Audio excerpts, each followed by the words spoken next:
కాసేపు నిజాలు మాట్లాడుకుంటే ఖచ్చితంగా దీనివల్ల కాసేపు పాలిటిక్స్ పక్కన పెడదాం.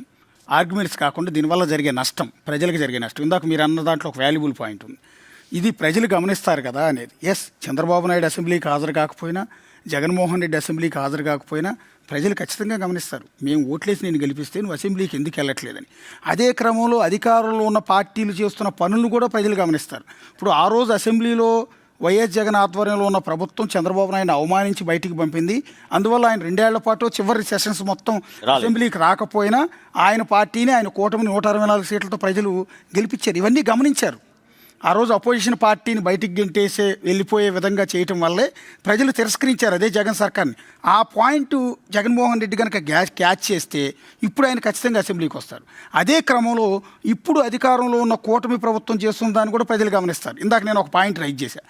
ఒక మంకు పట్టుకుని సభా సాంప్రదాయం ఏది సిస్టమేటిక్గా జరగదు ఈ సొసైటీలో. ఈ సిస్టమే అలా ఉంది.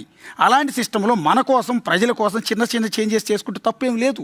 ఈరోజు అపోజిషన్ లేకుండా 164 మంది ఎమ్మెల్యేలు వాళ్ళల్లో వాళ్ళు రికార్డ్స్లోకి ఎక్కడం కోసం ఏదో ఒకటి మాట్లాడటం తప్ప అపోజిషన్ అనేది లేకుండా మాట్లాడడానికి ఏంటి ఉపయోగం అనేది ఆ పాయింట్తో చిన్న రిలాక్సేషన్ ఇవ్వకూడదా? అపోజిషన్ లీడర్ రండి, మీకు ఇన్ని గంటలు కావాలా, ఇన్ని గంటలు కాదు ఇన్ని గంటలు ఇస్తాము అని ఇస్తే తప్పేంటి? సో నీకు ముఖ్యమంత్రిగా చంద్రబాబు నాయుడు ఎంతసేపు మాట్లాడతారో, డిప్యూటీ సీఎం పవన్ కళ్యాణ్ ఎంతసేపు మాట్లాడతారో అదే క్రమంలో వాళ్ళలో సగమన్న అపోజిషన్ లీడర్కి ఇస్తేనే వాల్యూ ఉంటుంది, బ్యాలెన్స్ ఉంటుంది. సో ఇలాంటివి చేయకుండా వీళ్ళు చేస్తున్న దాన్ని ప్రజలు గమనిస్తారు. నేను 3 చెప్తున్నా. ఆనాడు చంద్రబాబు నాయుడు వెళ్ళిపోయినప్పుడు వైఎస్ జగన్మోహన్ రెడ్డి సర్కారులో ఉన్న ఎమ్మెల్యేలు వాళ్ళు ఏం చేశారు ప్రజలు గమనించారు, అది ఓట్ల రూపంలో చూపించారు. ఇప్పుడు అధికార కూటమిలో ఉన్న వీళ్ళు ఏం చేస్తున్నారో కూడా గమనిస్తారు. జగన్మోహన్ రెడ్డి వెళ్ళకపోతే దానికి కూడా రీజన్ ప్రజలు ఇవాళ చాలా తెలియగలవాళ్ళండి. మనం ఏదో అనుకుంటాం కానీ రాజకీయ నాయకుల కంటే కూడా పరిణితి వాళ్ళు ఆలోచిస్తూ ఉన్నారు. సో అలాంటి వాళ్ళు ఈరోజు జగన్మోహన్ రెడ్డి వెళ్ళకపోవటాన్ని ఖచ్చితంగా గమనిస్తున్నారు.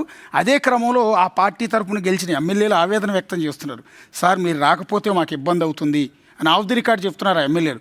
సార్ మేమన్నా వెళ్తాం, కనీసం మేమన్నా వెళ్తాం, మీరు రావద్దు, మేము వెళ్తాం. ఎందుకంటే ప్రజలకు సమాధానం చెప్పలేని పరిస్థితి వస్తుంది.